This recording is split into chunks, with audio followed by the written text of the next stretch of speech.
Thank you. Now, a number of people have been credited with the quote that no doubt you have heard: black holes are where God divided by zero.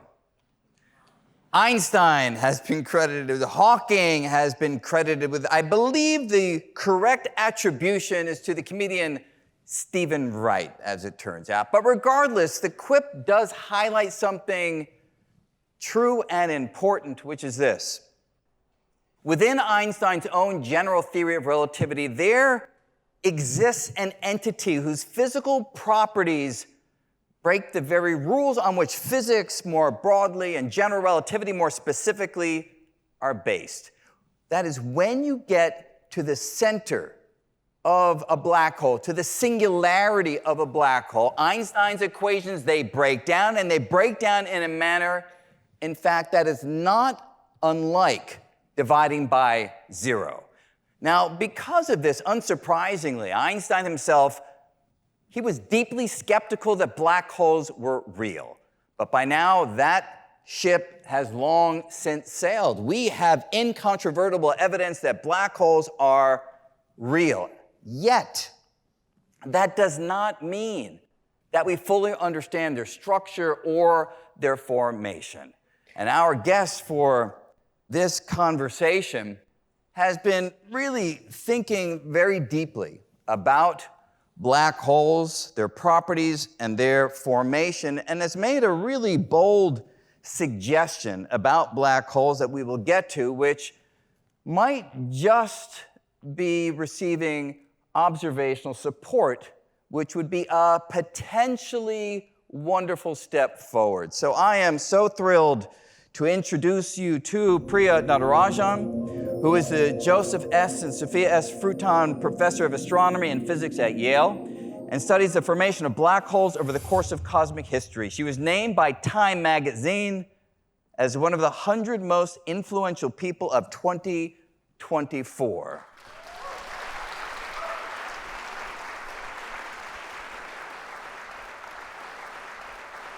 So great to see you, Priya. Thanks for joining us for this conversation. And I'd like to kind of jump right in to this subject of black holes because, you know, everybody's heard of these monstrous structures out there in the cosmos, and yet there are so many deep puzzles that still remain. I thought just to kind of set context, ultimately for the work of yours that I want to get to, if we can just sort of walk through the history of thinking that led to this concept of black holes and ultimately for its observational support. So, I mean, where would you pick up the story? With Carl Schwarzschild? Is that sort of a natural place, or is there another spot? First of all, thank you so much for inviting me. I'm so delighted to be here. Absolutely. And talking to all of you. I think we may want to start strangely, perhaps with the black hole of Calcutta. Oh. So it turns out, I know, there's an Indian connection, right? So Indians are notorious for this. We always kind of find a connection back. So, so it turns out it was an infamous prison when the British East India Company was trying to make its way, and the local Nawab had actually imprisoned some officers overnight, and it was a place of no return. So it was a very apt term that then got picked up by John Wheeler much later to describe these astrophysical objects. But you're right, truly where the story begins is with Einstein's theory of general relativity and Schwarzschild finding the first kind of exact solution. Einstein never imagined that there might be an exact solution. So this just really corresponds in a simple way, right, to the shape of space around a very compact distribution of matter. And it's a very peculiar, very strong distortion in the geometry of space. And Einstein, of course, one of the amazing things he did with his theory was to show that the geometry, the contents, and the fate of the universe and of any entity in the universe were interrelated. And an exact solution would mean the shape of space around distributional matter. Now, it's an important point you make there that Einstein himself was not the first person to solve Einstein's equations. Absolutely. And he actually, they're so messy that he never really imagined they would be an exact solution. Yeah. So he got these approximate solutions that were pretty good. Yeah. Got the bending of starlight by the sun from the approximate solutions. Yeah. But then Schwarzschild... Within 6 months, right, Schwarzschild was actually fighting in the trenches, World War I. But Einstein had given this lecture at the Prussian Academy of Sciences. Schwarzschild heard about it in the trenches, and he was, of course... He had really good hearing out there in the yes. Yeah. Not damaged yet, Yes. right? And can you imagine just nerding out when you're fighting and then coming back home and doing sort of in the evening? Maybe it was, a way of dealing with the stress. Yeah, sure. But he found a solution, and he wrote to Einstein. And Einstein thought it was fantastic, it was a solution, but he didn't think it was real. He thought this is like a nice, cute mathematical solution. And I think that's the way they remained for quite a while. And the basic idea, he was assuming you had a spherical mass. Yeah. You crush it sufficiently small, and you... Yeah, bring it pretty much to a point. Reduce it pretty much to a point. And then you would have an extreme distortion of space-time. Right. Literally like a puncture in space-time. In fact, he had this formula, if we can just bring it up as a point of reference. Tell us what we're seeing there. So this is the formula of a very defining quantity for a black hole, and that's called the event horizon. So this is sort of a sacred boundary for the black hole, where essentially beyond this event horizon, the change in shape, the geometry of space-time is so extreme that anything that crosses this boundary never makes it back out, including light. Not just anything material, but also light. So this is an enigmatic property. In many ways, I have to admit, right, this is one of the reasons. The existence of an event horizon is what kind of tantalized me when I was a kid reading about this, right? But it also turned off Einstein in a sense, because if you plug in, for instance, the mass of the sun into this formula, it tells you how much you'd have to squeeze the sun. 3 kilometers. Which is ludicrous sounding. You plug the Earth in there, and you have to squeeze it down to, a couple centimeters or something like that. Like a penny or something. Yeah, so how could you possibly do that? And yet we were going to talk about ways that we think... Nature does it. Nature does it, and there may be novel ways. Yeah. If indeed this happens, just to get sort of a picture of what the resulting region of space would look like. Absolutely, and I think what is really remarkable is that from all the skepticism, including from Einstein himself, who kind of proposed the theory, right? Now we're finding pretty much every galaxy in the universe harbors one of these mysterious objects in its heart. And these black holes that are seen in the centers of galaxies, like the visualization you're all seeing, is about often millions of times the mass of the sun. Could even be billions for some billions of them, as well. which is Some sort of have mind-boggling scales. And following again the history en route to having confidence that these objects were real before observations that we'll come to really nailed the case, Chandrasekhar was one who played a vital role. Can you just describe how he advanced our understanding here? Yeah, so I think Chandrasekhar was the first person to kind of make the connection of a class of existing astronomical objects, stars, that were pretty well understood, and showed that any star that by birth started off life with a mass about 8 to 10 times the mass of the sun or larger would inevitably live its life out and explode and end up as a black hole. This was a theoretical prediction that he made. In fact, he sort of was able to work out that the stellar corpses, there were 3 kinds of stellar corpses: compact objects, neutron stars, white dwarfs, and black holes. The most extremal would be the black holes.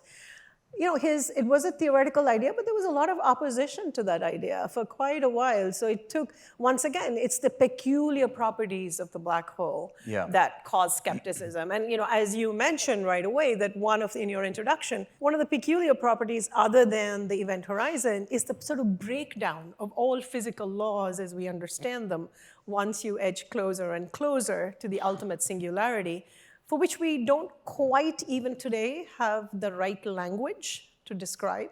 I think there's been a lot of progress, but so it's very enigmatic. So Yeah. there's a lot of opposition to that idea. So we certainly won't answer the question of the singularity unless you're going to break some news here today. No. I want to stick to the real black holes. But the real black holes have something going on down there that ultimately we have to address, because once we know they're real, they've got to make sense.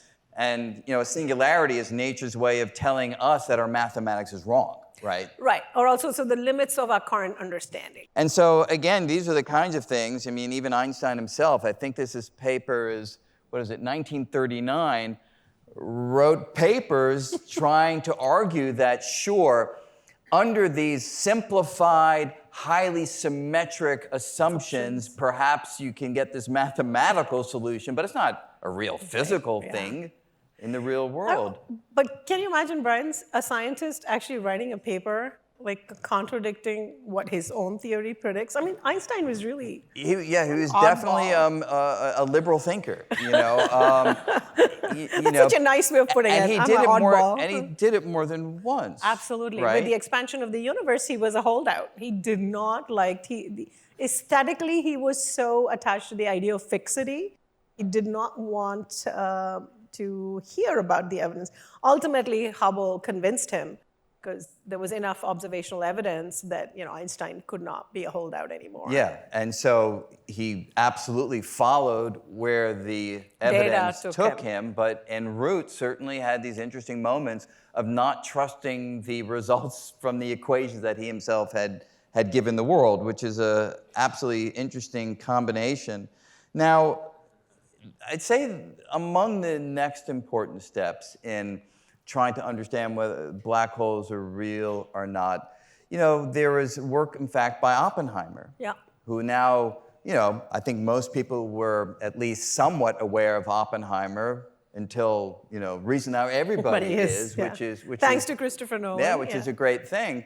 But I guess it was Oppenheimer and Snyder, perhaps, is the key paper? Yeah. So I think this was an important paper demonstrating numerically, computationally, actually following the explosion of a star all the way really close to as far as they could at the time that numerica allowed them. And they were able to show that asymptotically you're going to end up with an object that's going to be a gravitationally collapsed object. So, and I think that it's a very interesting point and a trajectory, which I think, when we talk about new developments, we'll see it's the same trajectory. So you have a theoretical proposal, then you actually need a numerical demonstration, because, in cosmology and astrophysics, we just can't do controlled experiments with the universe itself. So we simulate the universe in a box, the conditions, and once that's demonstrated, then there's faith in going and trying to look for these objects. And I think that's sort of the same trajectory we follow still.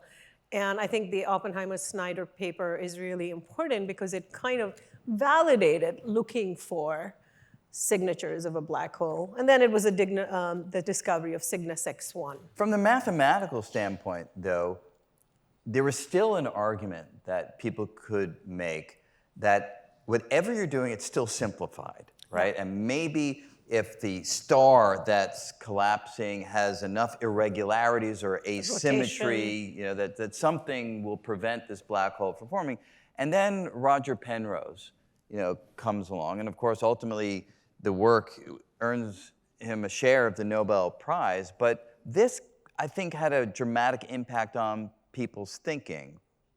Yeah, absolutely. And I think he was again able to make a much stronger connection with the formation of the singularity with the distortion in space-time. And I think it's the work of Penrose and then Hawking after that really sort of strengthened the idea and in a way normalized, this concept of sort of extremal geometric distortion around a compact mass. But with his results, all of a sudden it was regardless of the impurity of the system, you were inevitably going to find yourself in the state of a black hole. And then you already mentioned, John Wheeler was the fellow who picked up the name wherever the original origin may have came. But The black hole of Calcutta. yeah, but do you know where it was that John Wheeler, where he was giving a talk when an audience member said, hey, it sounds like you're talking about a black hole, and he said, yeah, black hole, that's a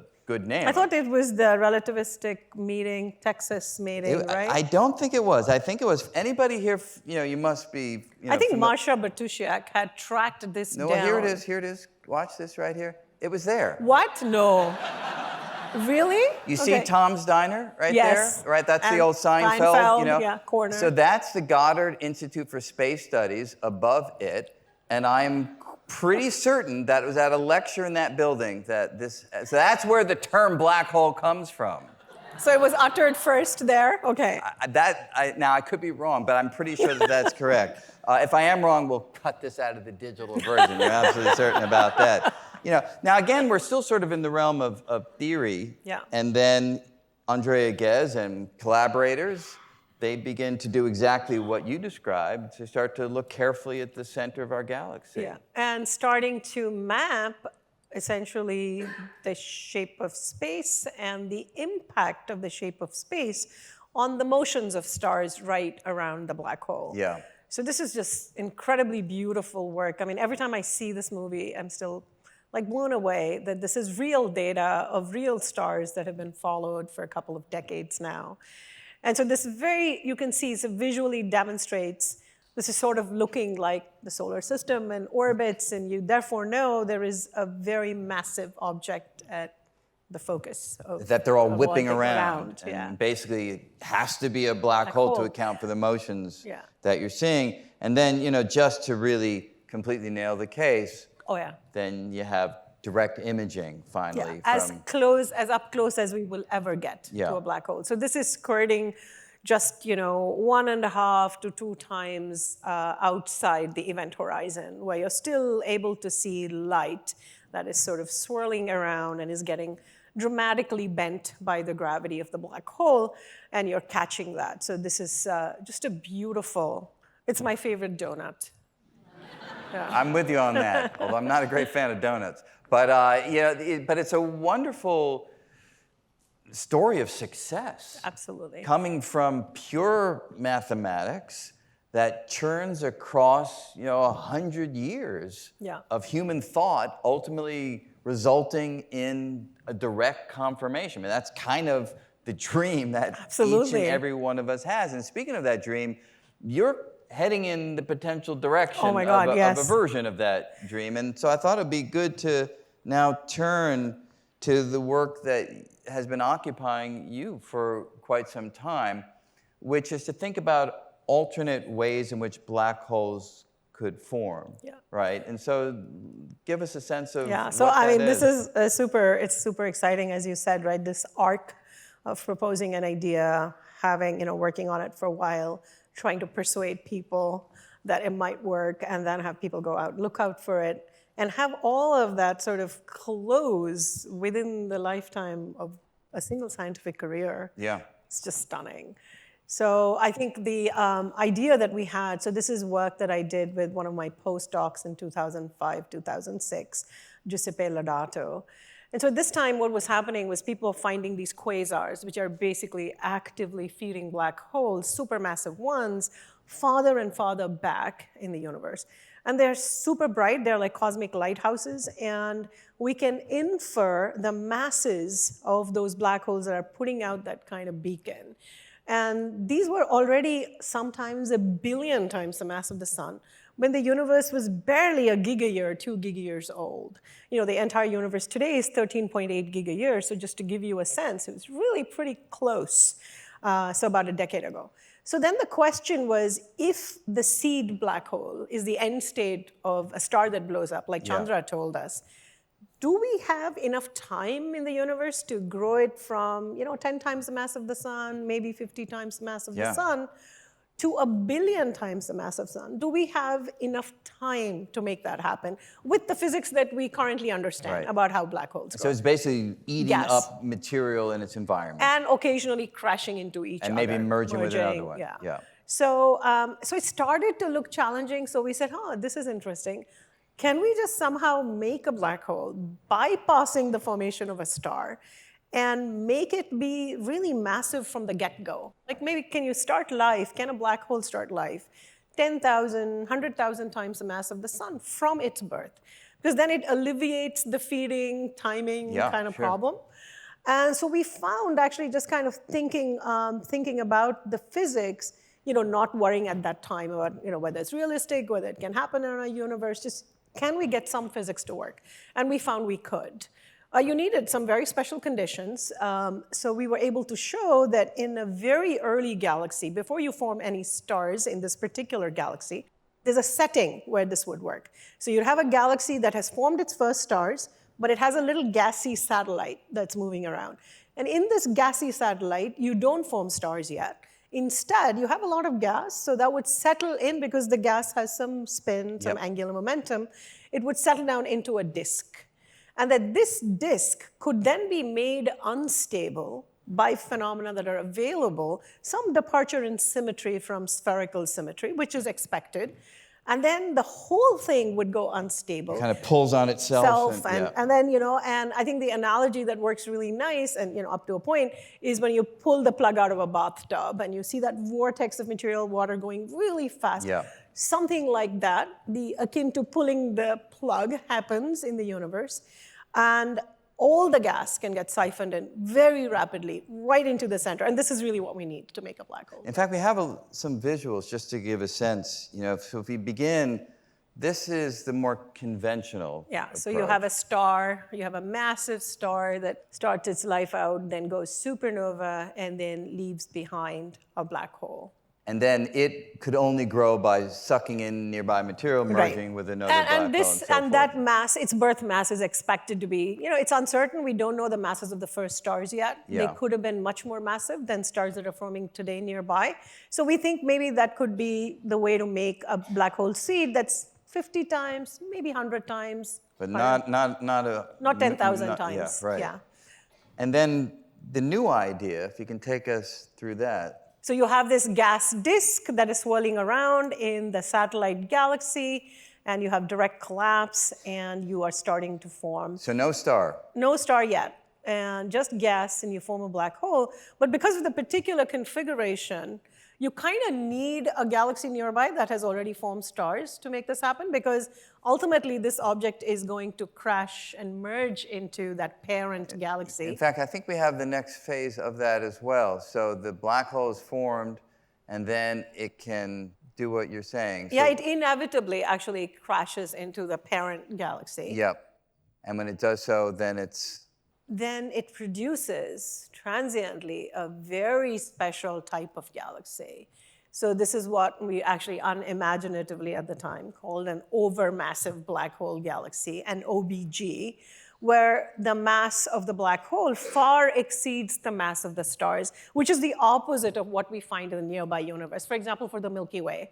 So the mass of the black hole in the Milky Way is 4 million times the mass of the sun. And the mass of the stars around it in just the inner region, 3 orders of magnitude larger. So the gravity of our galaxy, in the entire scheme of things, the black hole doesn't count as much, except when you get right next to the center.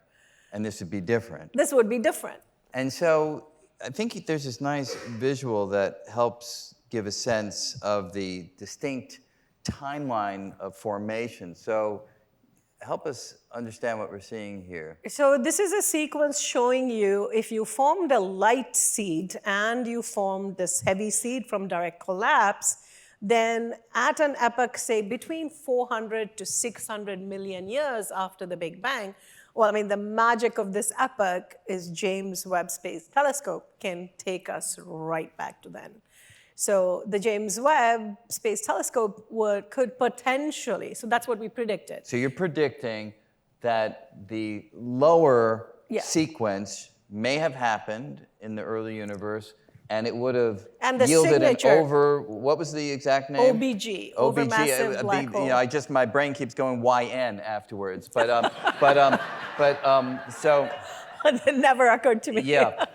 But you get this, overly large black hole galaxy. So this penultimate frame that you see in the sequence, right? So that's the difference if this galaxy started life with a light black hole versus one that formed with direct collapse. And that penultimate frame, the fourth frame there, is an epoch that is now accessible to us with James Webb. So we wrote this paper with the specific predictions. The original idea is 2005, 2006. It took a long while for this problem to be computationally tractable, to demonstrate it can happen, and that the conditions in the universe are available for this to happen. And then we predicted in 2017 what James Webb should see. And that if James Webb happens to look back to this epoch, say 400 to 600 million years after the Big Bang, and nature does produce these objects, we should see this very peculiar object. And did you have like a particular spectral signature that you'd be looking for? Yeah, absolutely. So there was a clear-cut signature between 1 and 3 microns, which is sort of in the infrared. This is the wavelength window that James Webb opened up to us, new eyes into the universe in that range. So there was very clear-cut signature. But one of the other important things is because this object, the OBG, has an overmassive black hole in the center, it means that the light output that's coming from there would be dominated by the dying gasps of gas that are being pulled into the black hole instead of the starlight. So that's a skewed kind of budget of where the light's coming from, and that has a very special signature. I see. And the signature is that it should also glow in the X-rays. And these objects would be quite faint. This is from the accretion disk around the black hole producing. I see. And so it should be seen both by James Webb and in the X-ray. And so that naturally takes us to the question of looking now that James Webb is up there. And this is something that you have begun to do. Yeah. So we have very compelling evidence. So with an X-ray astronomer collaborator and friend, Akos Bogdan, once we knew that James Webb was going to be scanning a bit of the sky, an opportune piece of sky, because these objects, you would like nature's telescopes, these cluster lenses that magnify the distant universe and bring them into view. Ideally, because these objects are far away, if you can get additional help from nature, that would be great. And so James Webb was looking behind those regions. I see. And so we proposed to look at that same region in X-rays as well. So Akos suggested, putting in a proposal to get time on Chandra and to look, because the incontrovertible evidence was going to be a set of properties, including detection in the X-ray. And so both of these devices would be useful to get corroborating evidence for And what is really beautiful about this work is, in fact, to originally calibrate that lensing and the magnifying effect, Hubble data was used. So this was, using everything that's up there. Absolutely. And so we have some of the imagery that no doubt has gotten you extremely excited. So this is James Webb, and maybe walk us through. I think this is the not quite the closest image that we have. Yeah, so what you saw there was that large lens that was going to bring the background into view. Yes. And that is the object, that little speck, if we zoom in. I think you have a zoom. Yeah, I think we have we can. Yes. I know it looks really blobby and tiny, but it's real and it's there. And then you go back and look at the Chandra data. Yeah, so I think we have some of that too. So let's just take a look at this data. If you can bring up the Chandra, and in fact, we can also, I think, label it as well. Yeah. And so when you study the details and then you compare it to your prediction, how is that looking? Unbelievable. I think I remember distinctly when Akos called me. So because the key thing was that it had to be detected in the X-ray. Yeah. So James Webb had seen that object. We had the sort of the spectral energy distribution of that object, and the shape looked uncannily like what we had predicted. And it was at the right kind of distance. Remember, I kept saying that there's kind of an opportune sort of timeline where these kinds of transient objects have to exist. So it was in that window. And it satisfied, so there were two properties. One was X-ray detection and how bright it would be in the X-ray compared to James Webb. Okay. So again, it's the balance of energy The balance output. of energy in the X-ray versus the infrared. So when I saw this image, you know that you could do that calculation because it was detected. Right. To this date, this is the most distant black hole where we have detected X-rays as well. And X-rays have always been the kind of surefire proof of the existence of an accreting black hole. Yeah, absolutely. Yeah. And so how has the community responded? Is this controversial? Is it broadly accepted? Is this a done deal? Yeah, well, I think it's pretty much done deal. When we published the paper last year, it was, the detection threshold, we were at like 4.6 sigma. And we didn't have the entire X-ray data yet. So now we have it in hand, and we've crossed 5 sigma. So it is real for sure. I think the community has come around to, I think the skepticism was actually much earlier on, when as we saw historically, right? Yeah, a lot of the pushback is for the theoretical idea. But that started shifting already in, say, about 7, 8 years ago, when we made this first concrete prediction of what should be seen.